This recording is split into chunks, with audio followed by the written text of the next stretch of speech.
सूमी में एक बार फिर यूक्रेनी फौज ने पलटवार किया है। सूमी में यूक्रेनी सेना ने मशीन गन से प्रहार, रॉकेट लॉन्चर और ड्रैगन ड्रोन जैसे हथियारों का इस्तेमाल किया, लेकिन इसका असर बहुत अधिक हुआ है। सूमी में कब्जे के मिशन से दाखिल हुई रूसी फौज पर आसमान और जमीन से लगातार हमले हुए। सूमी में ऑपरेशन चलाने का प्लान यूक्रेनी खुफिया एजेंसी ने तैयार किया था। यूक्रेन के भीषण प्रहार से 330 रूसी सैनिकों की मौत हो गई। सूमी में 10 दिनों में यह दूसरा हमला है। सूमी में मौजूद रूसी सेना एक बार फिर पीछे जाने को मजबूर हो गई है।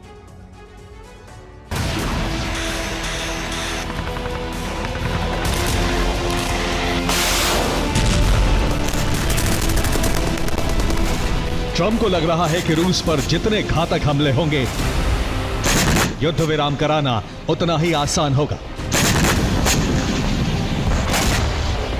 लेकिन फिलहाल जो स्थिति है उसमें रूस और भीषण हमले कर सकता है और यूक्रेन से प्रतिशोध लेने के लिए पूरी ताकत लगा सकता है।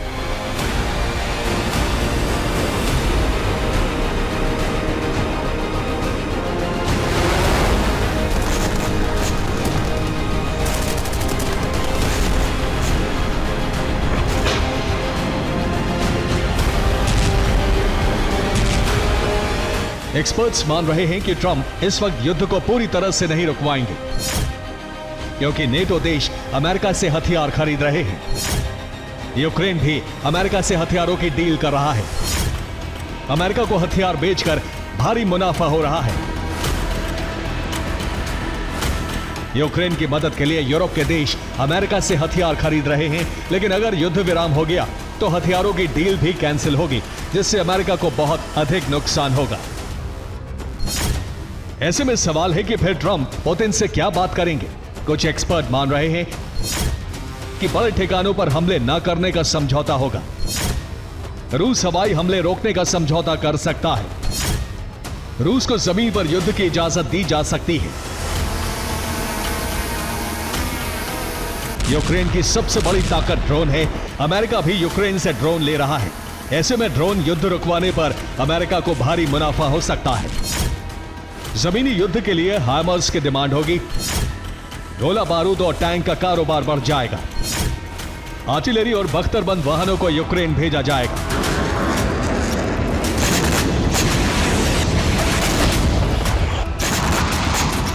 इसलिए माना जा रहा है कि ट्रंप खुद पूर्ण युद्ध विराम नहीं होने देंगे। रूस को जमीन पर युद्ध करके यूक्रेन में कब्जे का लालच दिया जा सकता है। ऐसे में यूक्रेन में कई वर्षों तक युद्ध चलता रहेगा और अमेरिका का हथियार कारोबार बढ़ता रहेगा। ट्रंप ने ज़ेलेंस्की के साथ नेटो देशों के लीडर्स से भी बात की है। एक्सपर्ट मान रहे हैं कि ट्रंप युद्ध को यूक्रेन तक सीमित रखना चाहते हैं। पुतिन से यूरोप में हमला न करने की डील हो सकती है। ट्रंप नेटो देशों को सुरक्षा की गारंटी दे सकते हैं। पुतिन से यूरोप पर हमला न करने की शर्त रखी जा सकती है। ऐसे में यूरोप यूक्रेन को और हथियारों की सप्लाई करेगा। सूमी की तरह ज़ेपोरिजिया में भी यूक्रेन ने हमला तेज कर दिया है।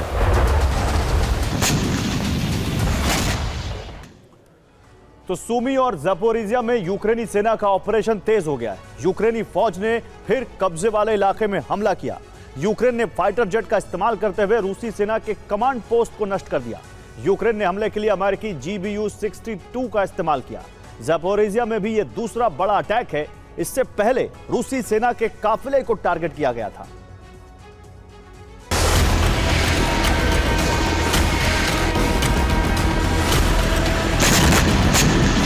ज़ेलेंस्की को घातक हथियार और पुतिन को प्रतिबंधों का डर। एक बार फिर अमेरिका से शुक्रवार को प्रतिबंधों का ऐलान हो सकता है। एक्सपर्ट मान रहे हैं कि ट्रंप चाहते हैं कि रूस को आर्थिक मोर्चे पर बहुत बड़ा नुकसान हो और भविष्य में रूस बेहद कमजोर हो जाए। इसी वजह से अमेरिका युद्ध को खींचने की रणनीति पर काम कर सकता है।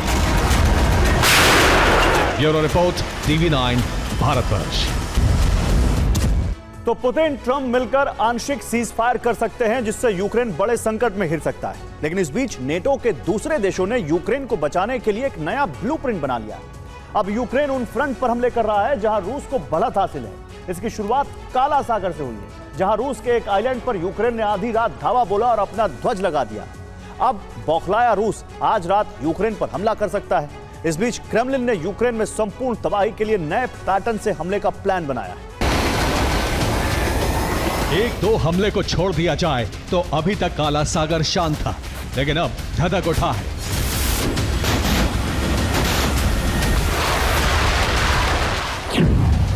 इसकी 3 वजह हैं। पहली वजह है क्रीमिया पर यूक्रेन का बहुत बड़ा हमला। दूसरी वजह है काला सागर में रूस के आइलैंड तेंद्रिवस्का पर यूक्रेन का कब्जा। और तीसरी वजह है इन हमलों के पीछे नेटो का ब्लूप्रिंट।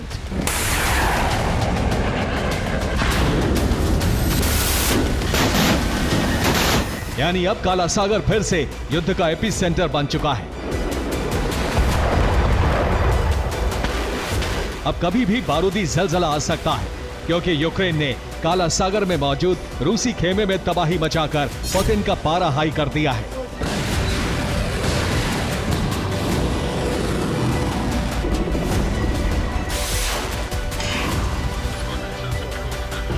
अब आज रात रूस पलटवार करके अपने आइलैंड को वापस ले सकता है, साथ ही यूक्रेन के बंदरगाहों को बर्बाद कर सकता है।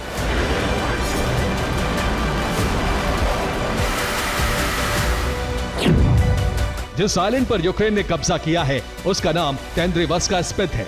इसकी ओडेसा से दूरी करीब 60 नॉटिकल मील है, जो समुद्र में करीब 111 किलोमीटर बैठती है। ओडेसा से इतनी दूर यूक्रेन ने स्पेशल ऑपरेशन चलाकर इसे रूस से छीन लिया। यह हमला ठीक उसी पैटर्न पर था जैसे स्नेक आइलैंड पर किया था।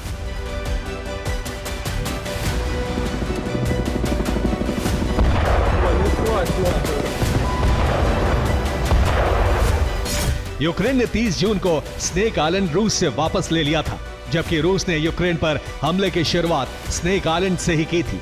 इसी तरह से तेंद्रिवस्का स्पित पर भी हमला किया और 6 अगस्त को रूस से छीन लिया। अब यूक्रेनी सेना ने आइलैंड पर कब्जा किया हुआ है।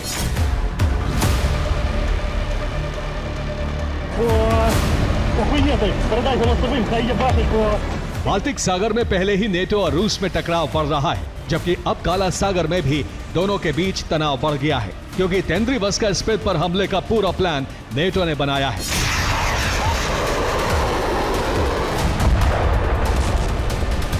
खासतौर से ब्रिटेन और फ्रांस ने मिलकर हमले का ब्लूप्रिंट तैयार किया। यहां तक कि हमले पर आखिरी वक्त तक ओडेसा में मौजूद नेटो कमांड सेंटर से निगरानी रखी गई। 5-6 अगस्त की रात को स्पेशल ऑपरेशन किया गया। ओडेसा पोर्ट से इस ऑपरेशन को शुरू किया गया, जिसमें यूक्रेन की स्पेशल फोर्स के कमांडो को तेंद्रिवस्का स्पित आइलैंड से कुछ दूरी तक वॉरशिप से पहुंचाया गया। इस दौरान क्रीमिया पर ड्रोन दागे गए, जिससे रूस का फोकस पूरी तरह क्रीमिया पर शिफ्ट हो जाए। उसके बाद रबर की नावों से तेंद्रिवस्का स्पित पर यूक्रेनी कमांडो जा पहुंचे।